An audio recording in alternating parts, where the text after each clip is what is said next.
Bonjour à tous, j'espère que vous allez bien en cette période de confinement. Je m'appelle Émilie Vergne et je suis avocate au barreau de Paris.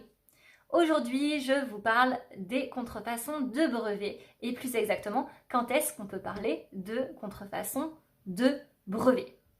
Alors déjà, la notion de contrefaçon. La notion de contrefaçon, il s'agit d'abord d'une reproduction, imitation ou utilisation, premier critère, totale ou partielle, second critère, d'un droit de propriété intellectuelle, troisième critère, sans autorisation du propriétaire, quatrième critère.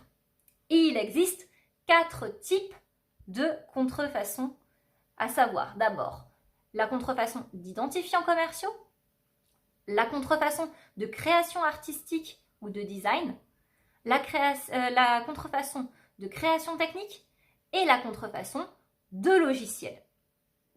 Alors, la contrefaçon de brevet, elle rentre dans la troisième catégorie, à savoir la contrefaçon de création d'entreprise. Et alors, le brevet, qu'est-ce que c'est? Eh bien, le brevet, il vient protéger une innovation technique, c'est-à-dire un produit qui apporte une solution technique à un problème donné. Et pour ce faire, on va regarder 3 critères. On va d'abord comparer l'objet breveté et l'objet argué de contrefaçon. Et on va regarder les ressemblances sur les éléments constitutifs essentiels de l'invention se trouvant dans l'objet présumé contrefaisant. On comprend les deux objets et on regarde tous les éléments constitutifs. On fait, bon, alors ça donne quoi? Est-ce qu'il y a vraiment de ressemblance sur les éléments essentiels qui viennent constituer chacun de ces objets? Et il faut savoir que s'il y a une seule modification sur un élément essentiel, eh bien on oublie la contrefaçon poubelle. Deuxième critère, on va regarder la théorie des équivalents.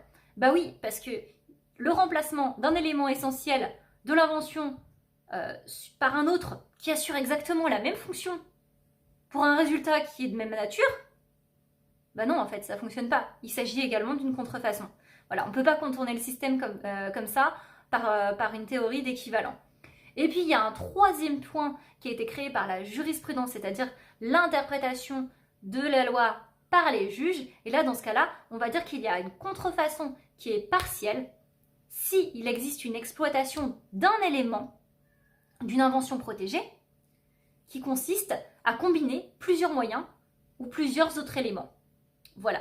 Alors, bien entendu, vous l'aurez compris, du coup, quand quelqu'un vient vous voir en vous disant « Ben voilà, en fait, moi j'ai un brevet et il y a contrefaçon de mon brevet », va falloir quand même regarder un petit peu plus loin et voir tous les éléments pour pouvoir vraiment comparer les deux objets, sinon ce serait bien trop facile, fort heureusement. J'espère que ces informations vous auront été utiles. Rappelez-vous surtout que toute information ne remplace absolument pas une consultation personnalisée, surtout dans un domaine aussi technique. Si ça vous intéresse, je vous invite à vous abonner à la chaîne et à liker la vidéo. Je vous remercie par avance pour votre attention et je vous souhaite une excellente journée. À bientôt!